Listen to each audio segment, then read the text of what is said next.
तर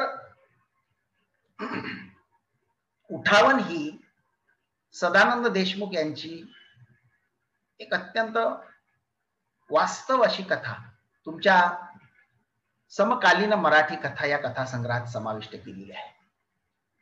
तर आपण पाहत होतो की उठावन या शीर्षकाचा अर्थ काय होतो, तर उठाव, एखाद्या अन्यायाच्या विरोधामध्ये बंड करून उठणं म्हणजे उठाव. आणि त्यावरून या कथेला शीर्षक दिलेलं आहे उठावन. आणि मग आपण पाहिलं की या कथेच्या केंद्रस्थानी शेषराव नावाचा एक शेतकरी आहे. हा विदर्भातला शेतकरी आहे आणि विदर्भातला शेतकरी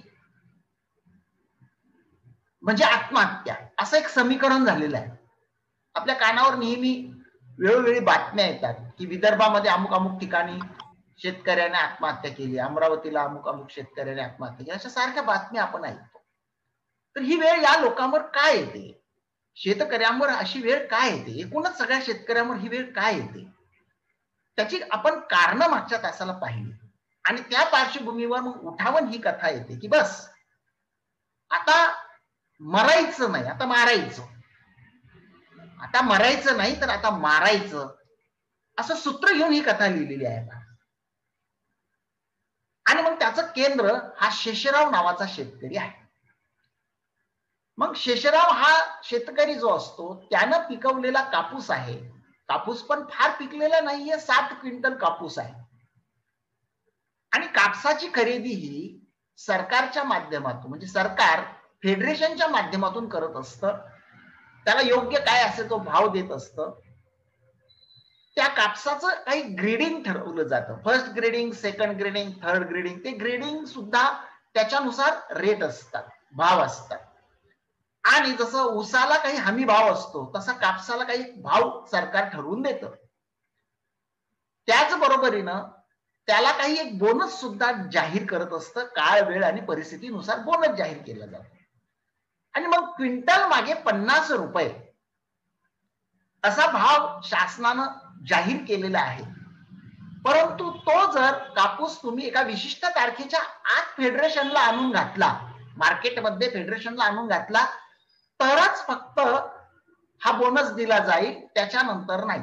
आणि त्याच्यामुळे ज्यांच्याकडे कापूस आहे त्या सगळ्यांनी फेडरेशनकडे कापूस विकण्यासाठी धाव घेतलेली आहे. सगळे शेतकरी कापूस विकण्यासाठी घेऊन चाललेले आहेत. शेषरावनं सुद्धा हाच विचार केलेला आहे की 7 क्विंटल कापूस आहे, 50 रुपये बोनस मिळणार आहे, 7×5 35, 350 रुपये आपल्याला भेटणार आहे. काय घ्या चोराची लंगोटी, 350 तर 350, तेवढाच आपल्याला आधार, गुडत्याला काडीचा आधार म्हणतो तसं. आणि मग शेषराव आपला कापूस घेऊन फेडरेशनकडे चाललेला आहे. ज्या बैलगाडीमध्ये हा कापूस घेऊन ते चाललेले आहेत ती शिवाची बैलगाडी आहे. मग कथेतलं दुसरं पात्र येतं, दुसरी व्यक्ती येते, शिवा नावाचा गडी येतो. आणि शिवा गाडी चालवतो आहे, शेषराव गाडीच्या खाली आहे, 7 क्विंटल कापूस आहे, खचाखच तो त्या गाडीत भरलेला आहे.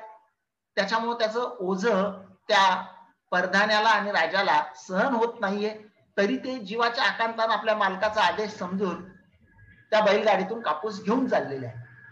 आणि मग त्या दरम्यानचं जे काही चित्र आहे ते सुरुवातीला या कथेमध्ये येतं. त्या दरम्यान जे काही विचार चाललेले आहेत ते या ठिकाणी येतात. आणि जीवाच्या आकांतानं बैल पळतायत, त्या गाडीचं म्हणजे त्या कापसाचं ओझं ऍक्च्युअली त्या परधान्याला सहन होत नाहीये, काचून काचून त्याच्या मानेवरून रक्त येत आहे. आणि तरीही ते बिचारे जीवाच्या आकांतानं पळतायत. त्याचं कारण आज संध्याकाळपर्यंत जर हा कापूस नेला नाही, कारण आज शेवटची तारीख असते की आज शेवटच्या या तारखेच्या आत जर कापूस नाही तुम्ही विकला तिथं फेडरेशनला तर बोनस नाही मिळणार. आणि म्हणून बिचारा शेषराव जो आहे त्याची तकतक चाललेली आहे. आणि मग ती गाडी चढ उतार करत करत चाललेली आहे. खाच काळजाचा रस्ता आहे, तालुक्याच्या त्या गावाला ते चाललेले आहे. आणि नेमकं मग हे सगळं चालू असताना आपण म्हणतो की एखाद्या चांगल्या कामामध्ये काहीतरी विघ्न यावं, तसं त्या गाडीचं चाकच मोडतं आणि गाडी कोलमडते.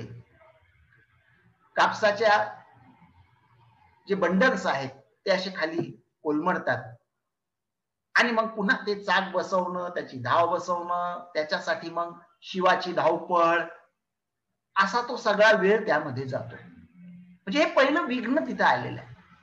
शेतकऱ्यांना किती वेगवेगळ्या पातळीवरचा संघर्ष करावा लागतो ते पहा. आणि मग हे सगळा प्रसंग येतो, इकडून तिकडून काही वेळ त्याच्यामध्ये जातो. शिवा चाक घेऊन येतो, ते बसवतो, पुन्हा गाडी सुरू होते, पुन्हा तालुक्याच्या गावाला चाललेली असते. पण आता संध्याकाळ होत आलेली असते. शिवा आपला शेषरावला थोडस समजावून सांगतो की नाही, रात्री 12 वाजेपर्यंत दिवस असतो, त्याच्यामुळे काळजी करू नका, आपला कापूस निश्चितपणाने घेतील, वेळ होत आलेली आहे. आणि मग एकदाची ती गाडी मार्केटमध्ये पोहोचते. इथपर्यंत आपण आलेलो होतो. इथून पुढे जे काही घडतं ते खरं नाट्य आहे या कथेतलं, की ज्याच्यामुळे तिथं उठाव होतो, ज्याच्यामुळे उठावन होते, ज्याच्यामुळे बंड करून शेषराव उठतो, ते कशामुळं, का, तर या कथेतला तो एक संघर्ष बिंदू म्हणूयात, उठा, किंवा त्याला आपण पीक पॉइंट म्हणूयात. तर तिथं आपण आलेलो आहोत. आता गाडी मार्केटच्या जवळ आलेली आहे आणि तिथून पुढे काय घडतं ते आपण या ठिकाणी आता पाहणार आहोत. म्हणताना शिवाने कासरे सैल केले, तसे बैल सैल झाले. येतो आवाज? होंडा बैल पांडाखाली असे चालायला लागले. आता येतो आवाज? आता डांबरी सडक लागली. म्हणताना शिवाची धामाधूम सुरू झाली. बैलांच्या पायास गती आली. कवायतीला चालावीत तशी बैल दिमाखात चालायला लागली. खुरांचा टापटूप आवाज घुमाय लागला. डांबरी सडक आता पांदन वाटेसारख्या खोंगाळ्या नाहीत, एकाऱ्या नाहीत, दगडगोटे नाहीत, सवान घोटलेली वाट. गाडी तालावर चालायला लागली. मागे चालणारा शेषरावही धान धरून उडी मारून गाडीवर बसला. मनात धाकधूक धाकधूक. दिवस मावळायला लागला. गाडीचा नंबर लागतो का नाही, बोनस मिळते का नाही, काळजीचा भुंगा असा काळीच पोखरायला लागला. गाडीचा नंबर लागते का नाही कोणाच माहीत. नाही लागला तर माय मी एवढा कातोडा करून सन्या काय फायदा. अहो लागलच हो मालक, दिवसाची तारीख किती वाजता बदलती. शिवानं मागं पाहत विचारलं. किती? रातच्या 12 वाजता. 12 वाजेपासून मग उद्याची तारीख सुरू होती. अरे हाव गड्या, हा पॉइंट मपल्या लक्षातच नव्हता आला. 28 तारखेला इकरीला येणाऱ्या कापसालेच बोनस भेटणार आहे असं कापूस पणन महासंघानं जाहीर केलं. तेव्हापासून काय धास्तावला होता मपला जीव. आपण बसलो वावरातले काम करत. गर्दी कमी झाल्यावर इकू म्हणलं कापूस तर ते आपल्या चांगलटी येते का काय असं वाटायला लागलं होतं. म्हणताना गाडीवर बसलेला शेषराव एकदम निर्धास्त झाला. सुखाहून सुख झाला. तेच तर म्हणतो मी, त्याच्या बापाले घेणं भाग आहे आपला कापूस. मग नाही जात म्हणायचा आपला बोनस. तेवढाच 350चा लाभ. ये रे आपल्याला काय आशा राहती. नोकरीवाल्यावानी पुन्हा आपण का संप करू शकतो का हरताळ करू शकतो आपल्या मागण्यांसाठी. रस्त्याने भुर्र करत ट्रक्स जात होत्या, जीप कारी जात होत्या, फटफट्या जात होत्या. झकपक कपड्यातील तालेवार माणसं त्यावर दिमाखात स्वार झालेली. सूट बूट घालून चष्मे लावून बसलेली ही माणसं दुसऱ्या दुनियेतली वाटत होती. आपल्या दुनियेतली नाहीतच ही. आपली दुनिया माती खायाची, ही दुनिया मलई खाणाऱ्यांची. 10व्या वर्गात शिकतानी आपण पूर्वीची चातुर्वर्ण समाज व्यवस्था शिकलो. मास्तर शिकवायचा ब्राह्मण, क्षत्रिय, वैश्य, शूद्र, पहिले 3 वर्ण, 4थ्या वर्णावर अत्याचार करायचे, त्याचे शोषण करायचे. तेव्हा आपणा 4थ्या वर्णाची केवी यायची. पण आता आपल्या देशात नवीन 4 वर्ण उदयास आलेत. उडारी, व्यापारी, कर्मचारी आणि शेतकरी. आपण 4थ्या वर्णातले. बळीचे बकरे लुचू लुचू खाऊन राहिले आपणास सगळे. सरकार योजना आखते आपल्या उद्धाराच्या, पण हे मंदातरे सगळा रस आपण पिऊन घेतात आणि चिपाडचो काय आपल्या हाती देतात. आज आपण बैलाच्या उरावर बसून तालुक्यात चाललो, पण हे व्यापारी, ही नोकरशाही, हे पुढारी आपल्या उरावर बसले आहेत. आपण वडतो त्याचा भार. आपण बैलच 2 पायाचे बिनयसनीचे, पण कासरे त्याच्या हातात न दिसणारे अदृश्य. काय कुबेरावानी हे लोक जगतात आणि काय आपली जिंदगानी पंक्चरल्यावानी. मरमर काम करा, रात्रंदिवस राबा, तरी अंगावर फाटकेच कपडे. मायमी आपला बाप इतक्यांदी राबला, पण काय सुख भोगलं त्यानं, तसा पंक्चर होऊन मेला. आपण बी एवढं राबतो, पण पळसास पान 3च. 4थं 5वं पान काय फुटत नाही. आपल्या बापाची इस्टेट कमी करून राहिलो, भर काय त्यात पडतच नाही. सदा निभे दुःखी. असा विचारचा भुंगा चालला मनाचा बासा पोखरत. त्याच्यानं शेषराव एकदम व्याकुळला होता. उंदरानं भुईच्या पोटात बीळ पोखरावं तसं मनात आतल्या आत काहीतरी पोखरत होता. वेदनेचा उकीर उठत होता. एकदाची जिनाजवळ गाडी आली.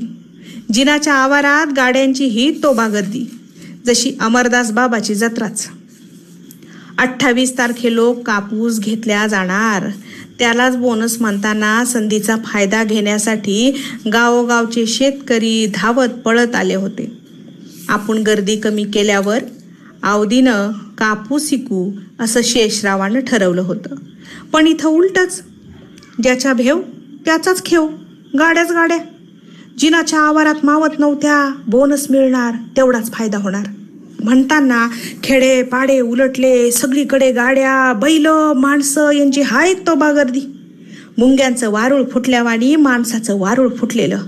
रस्त्याकडेच्या हाटेला गच्च गर्दी भरलेल्या. जिलेबी भजी तळणं सुरू. त्याचा घमघमाट आवारात सुटलेला. संधीचा फायदा घेण्यासाठी काही उघड्यावरच हाटेला थाटलेल्या. 4 चाकी लोट गाडीवर स्टोव झणझणून चहा पाण्याचा धंदा जोरात आला होता.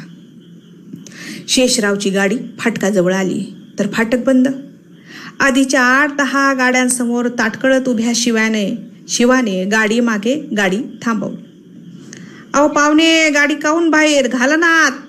अरे कशी घालावात, फाटक बंद केलं वाचमनने. पुढचा गाडीवाला. आमचे बैल तंगाडून पडले रिकाम्या राणी. त्याच्या पुढचा गाडीवाला.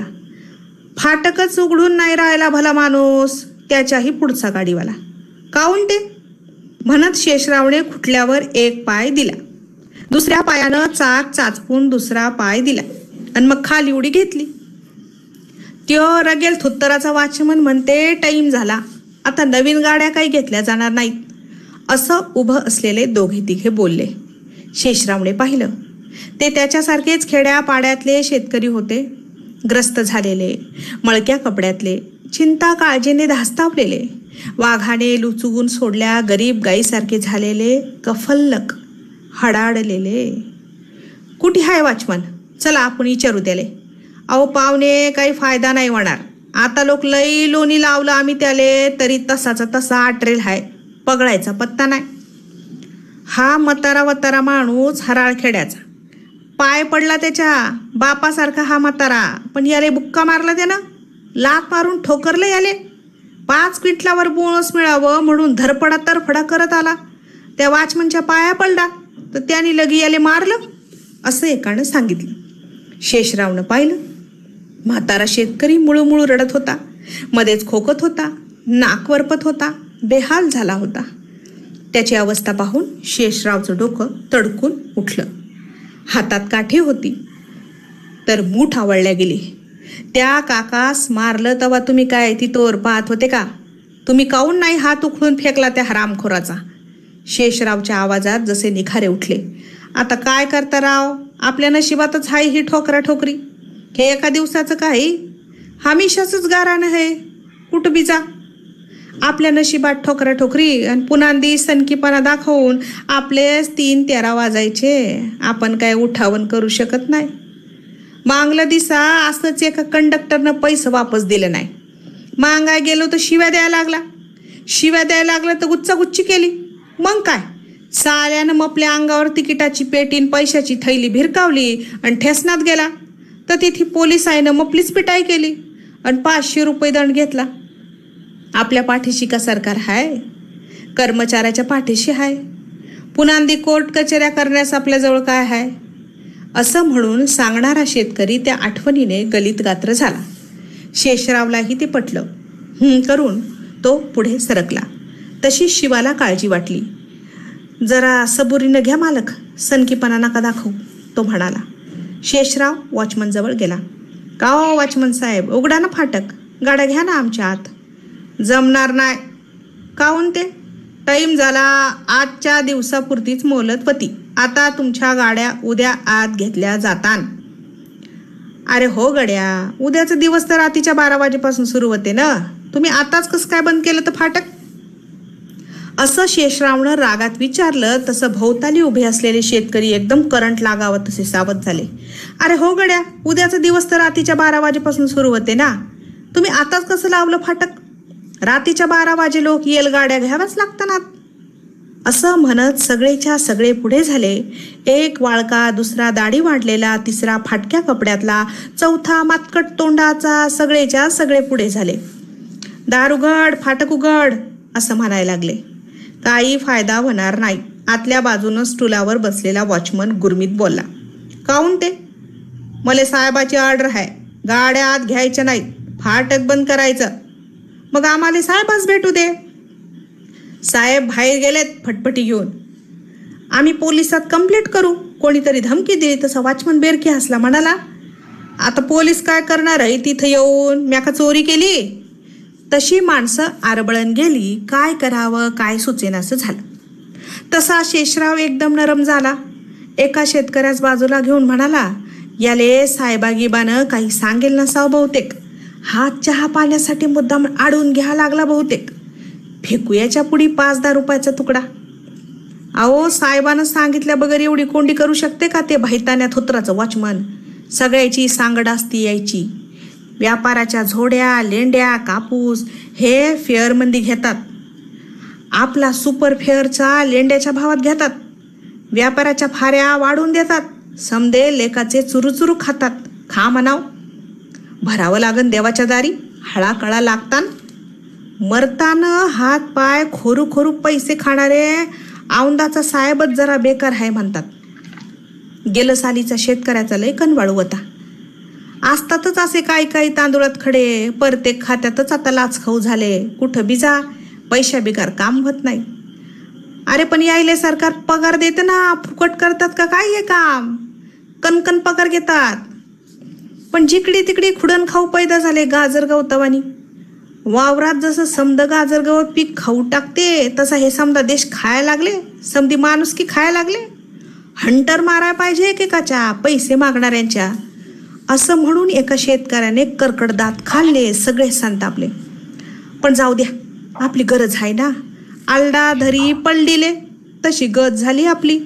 चारा त्याले हाटेलात नेऊन जिलेबी भजे. माय मी आपण शिळे तुकडे मोडा आणि या चोरायले जिलेबी भजी चारा. आता काय इलाज आहे? मग शेषराव पुढे झाला. फाटकाच्या पलीकडून स्टूलावर वॉचमन बसला होता. पाण्यात भिजवल्या तागाच्या धांदीवानी टर्र आटरला होता. अहो वॉचमन साहेब, जरा इकडे या, शेषराव अलीकडून म्हणाला. काय काम आहे? वॉचमनने पलीकडून विचारलं. चला जिलेबी भजे खाऊ, असं शेषराव म्हणाला. तर त्याच्यानं तो तिकडे एकदम खुलला. पण चेहऱ्यावर काही तसं दिसू दिलं नाही. चला हो, ही काय जवळच आहे हॉटेल. तुमच्याच्यानं मले बी खाण्यास मिळतात जिलेबी भजे. चला चला, ही काय हॉटेल?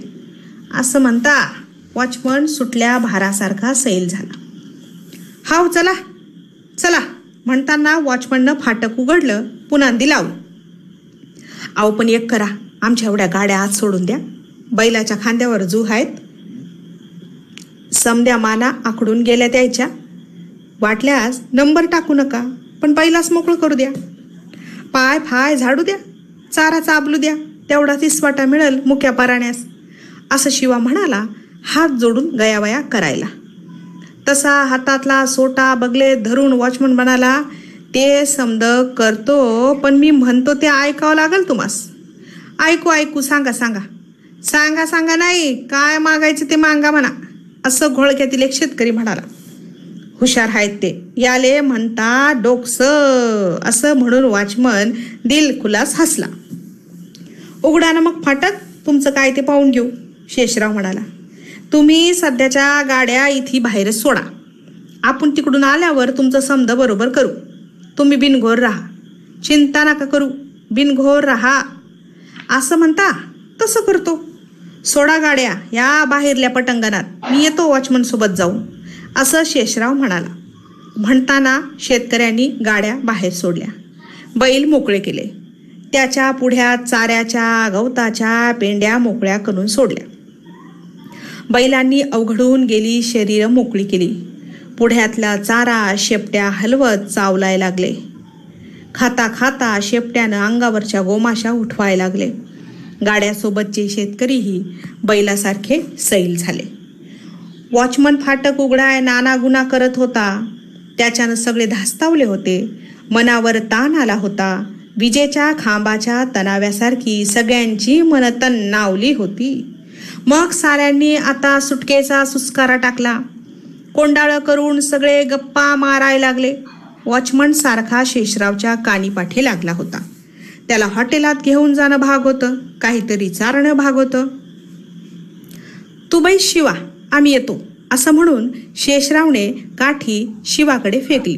काठी झेलून शिवा बाणसात गप्पा छाटाय बसला.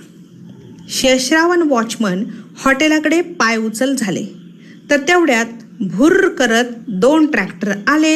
एक निळ्या रंगाचं, दुसरं पिवळ्या रंगाचं.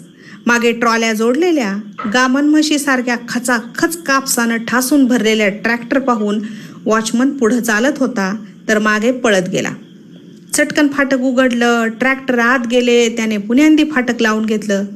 का हो वॉचमन साहेब, ह्या ट्रॉल्या कशा काय आत जाऊ दिल्या? त्यो वरच्या लेवरवरचा घोटाळा घोर हाय. झेडपी सदस्याच्या भावाच्या ट्रॉल्या आहेत त्या.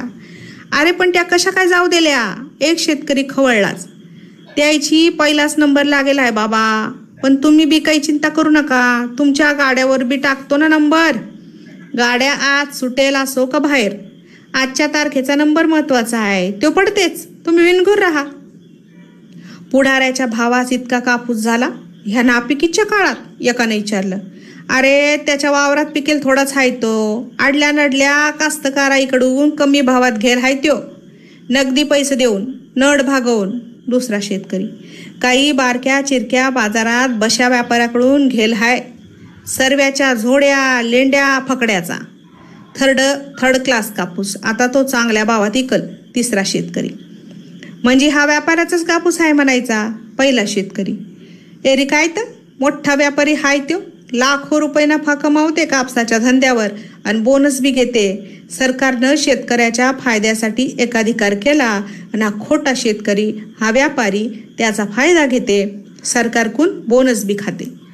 चला चला आपण जाऊन येऊ, असं म्हणून वॉचमननं घाई केली. तसा शेषराव त्याच्या सोबत निघाला. दोघे हॉटेलात आले, बाकड्यावर बसले. काय खाता? शेषरावने विचारलं. सांगतो ना, 100 गिराम गरम भजे, 100 गिराम जिलेबी आंड्रे पोट्ट्या, अशी वॉचमनने ऑर्डर उठवली. मग शेषरावकडे वळत त्यानं सांगितलं. गोरेगावहून हाफ डाऊन करतो, जेवणाचा काही मेळ लागत नाही, आता चांगली सपाटून भूक लागली म्हणे. तो पोऱ्यानं भजी आणि जिलेबी आणली. ती वॉचमननं आपल्या पुढं ओढून घेतली. तुम्ही काय खाता, असं त्याने शेषरावला विचारलं. शेषरावनं खिशात हात दिला, पैशाचा अंदाज घेतला. खिशात फक्त 10 रुपये होते. त्यातले वॉचमनच्या बिलाचे किती होणार काही सांगता येत नव्हतं. आपण खावावं तर बिल वाढील, मग सण्या हॉटेलवाल्यास काय दाताडं पाडून द्यावावं. वॉचमन गपागप की खपाखप खायला लागला. खरं म्हणजे आपणही जिलेबी आणि भजी खावी तसं वाटत होतं. तोंडाची लाळ सुटत होती, पण पैशाचा मेळ नव्हता. म्हणताना इलाज नाही, बसदाताचं पाणी गिळत वॉचमन गपागप की खपाखप खात होता. शेषराव भिडून टोकणी लागत होता. पाहताना त्याला एक आठवण ठोकरायला लागली. एकदा मुंगाच्या घाती आपण मुंग इकाय नेले होते. औंदाच्या सालचीच गोष्ट. 8 दिवसापासून पोतडे आडतीत पडून होते. त्याचा काटा काही होत नव्हता. आपण जर्जर झालो होतो. 2 चक्रा तालुक्यात घातल्या होत्या. 4थ्या चक्रेत पोतड्याचा काटा झाला होता आणि 5व्या चक्रीत पैसे मिळाले होते. तर 2ऱ्या चक्रेत आपण हात हलवत रिकाम्या खिशानं उदास मनानं घरी गेलो होतो. निघताना बारक्या पोरानं तालुक्याहून भातका आणायला सांगितली होती, जिलेबी आणि शेव चिवडा. पण त्या चक्रेत आपल्याजवळ भाड्यापुरतेच पैसे होते. मुंगाचे पैसे भेटलेच नव्हते. काम खोळंबून पडले होते. गव्हाचं बियाणं आणायचं होतं. खताचा मेळ लावायचा होता. पण नुसतेच रिकामे हेलपाटे होत होते. मोंढ्यातले व्यापारी ठाक लागू देत नव्हते. शहरात पुण्यांदा कशाची तरी हरताळ होती. तर त्या दिवशी आपण पुरेच कावलेलो. पिसाळ्या भदाडूच्या कुत्र्यासारखे झालेलो. घरी गेलो. बारका 8 वर्षाचं पोरग जवळ पळत आलं. पायात घोटाळत विचारायला लागलं, बाबा बाबा आणलं का भातकं, आणलं का भातकं. पण आपलं त्याच्याकडे लक्षच नाही. आपण शिव्या देत होतो आपल्या नशिबास, कंगालपणास. मस्तक कसं थाऱ्यावर नव्हतंच.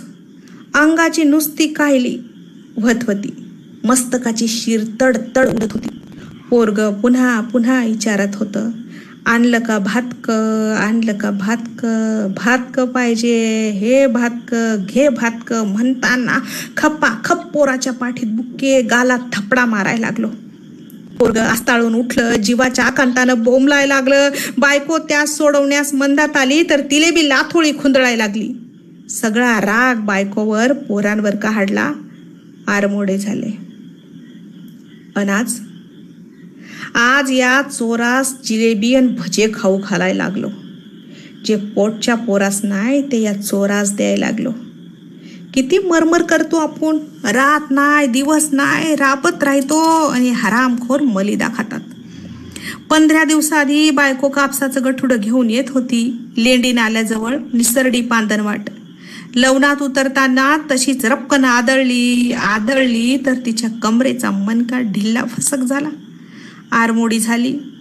तिचं अंग अजून बी ठणकत असते, कण्हारत असती आणि तिले दवाखान्यात नेणं झालं नाही. आणि या काळा बाजार करणाऱ्यास, या वॉचमनास असे खाऊ घालायला लागलो. आपण तर निरानाम मेघे झालो. आता याच्या विरोधात काऊन उठावन करत नाही आपण. आपले कास्तकार भाऊ आता उठावन केल्या बिगर आपलं काही खरं नाही. तोंड दाबून बुक्याचा मार सोसणं बस झालं आता. पहा कसा खाऊन राहिला दुष्काळातून आल्यावानी चोट्टा चोर हरामखोर. वॉचमननं पोट भरून ढेकर मारली तशी शेषरावची साखली तुटली. किती बिल झालं. शेषरावनं मेल्या मनानं हॉटेलवाल्यास विचारलं. जीव तिळतिळ तुटत होता. 10 रुपये. शेषरावने 10 रुपये दिले. आपल्या तंबाखूचे पुडीले बी पैसे नाही उरले आता. चाराने बी नाही उरले आता. सगळे यानच खाल्ले. त्याचं मन आतल्या आत पीळ उकलल्या दोरासारखं झालं. चला म्हणताना वॉचमन उठला. सठ्ठ खाऊन ढेकारत होता. वखतो काय असं वाटत होतं. तो पानपट्टीजवळ गेलाच नाही. कापायचा आपणासच. आणि आपल्याजवळ आता कवडी बी नाही. मागावं लागतं कोणापाशी उसने, पण कोण देणार आहे. उघड्यापाशी नागडं गेलं. सारी रात हिवानं मेलं.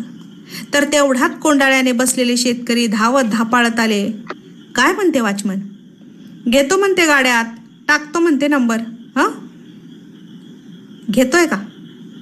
टाकतोय नंबर. होईल आपल्या कापसाचा काटा. भेटेल आपणास बोनस. काय म्हणते तो. अजून काय म्हणाला नाही आटारण्या. 10 रुपयाले तडी दिली. बंब जिलेबी भजी खाल्ले डकोस्तोर. मग आता नंबर टाकून दे म्हणा. गाड्या आत घे म्हणा. तर वॉचमन इकडेच आला. कंदी टाकता गाड्यावर नंबर. आजची तारीख पडाय पाहिजे राजे. हो बोनस भेटाय पाहिजे आम्हास. शेषरावनं तुंतुनं वाजवलं. त्याच्यासाठी डायरेक्टच बोलू. तशी तुम्हाला आयडिया दिलं आहे. मग वशिम्या बोला. काय ते स्पष्ट बोला. इकडे तिकडे पाहात सावध नजरेने वॉचमन म्हणाला, प्रत्येक गाडी परत मले 50 रुपये द्या. म्हणजे ताबडतोब टाकतो नंबर. बोनसाच्या तारखीतून नाही हुकू देत तुमचा कापूस.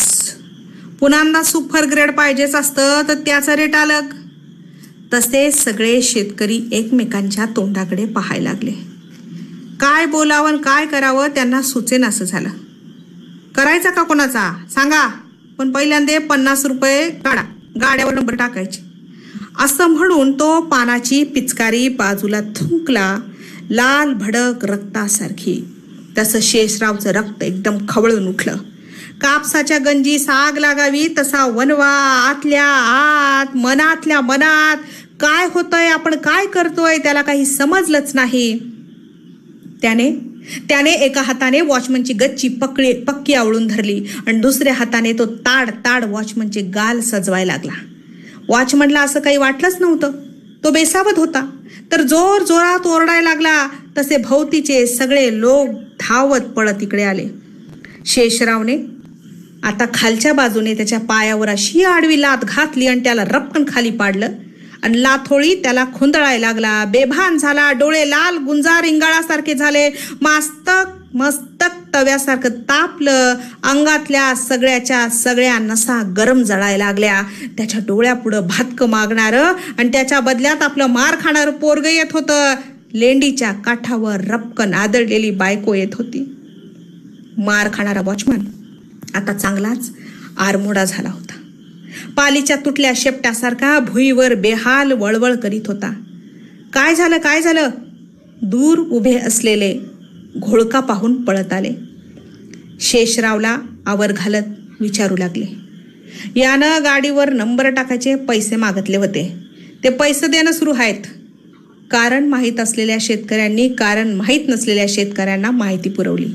अरे मग सने आपण काय ती तोर पायता, आपण बी द्या ना पैसे, आपणास बी मागितले होते यानं पैसे, होऊ दे त्याचे आरमान, भरू दे त्याचं पोट.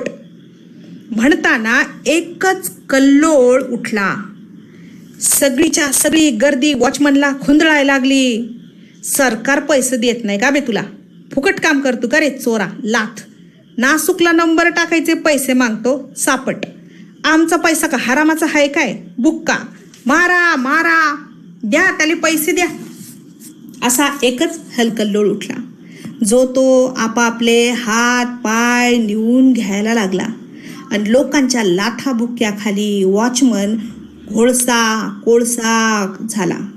वाघाच्या घोळक्यात सापडल्या कुत्र्यासारखा तो बेताल केकटायला लागला. चिवंदा झाला. शेषरावचं मस्तक आता शांत झालं होतं. शेषरावचं मस्तक आता शांत झालं होतं.